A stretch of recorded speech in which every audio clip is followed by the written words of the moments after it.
E wala au Moses Samoa mana ia le toto tua na masa masafi le mu le na tue wha mabafa. I le launga le sisunga le whaururunga le eka le sia Katoliko i Samoa. Ina upotu le whaitau si la wana mamaru le atunuu.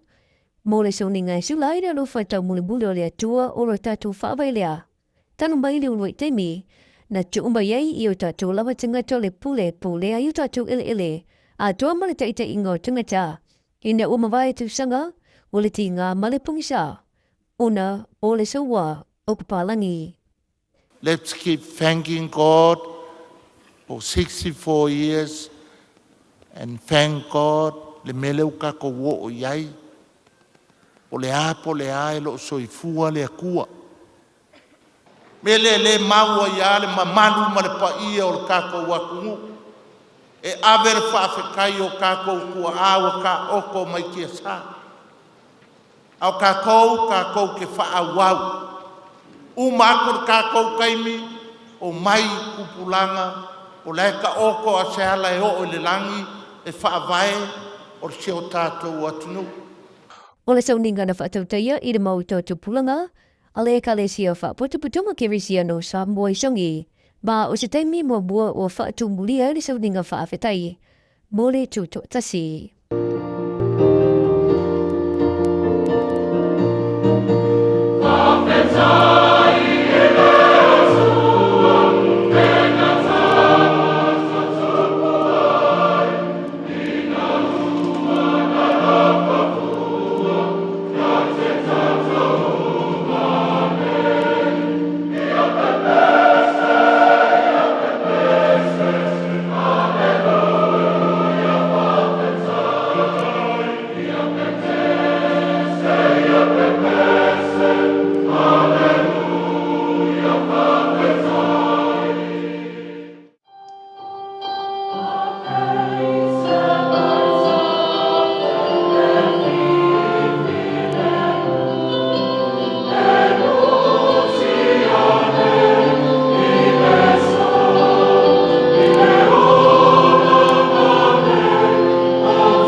Tofu sa uma, le sa fa inga ta ita yo eka le sia so fa tashi. Ha o sa sa fo ile pa yo le fainga malo masuya malo te tuila mamanoa. Sa awe fo ipa anga mai fafo, e me sia le mamalu le vala aulia. A toa male lo te TUTOATASI. O le aso atayau, e a matai sa fa ale nganu o le Sofia Fio sa moa.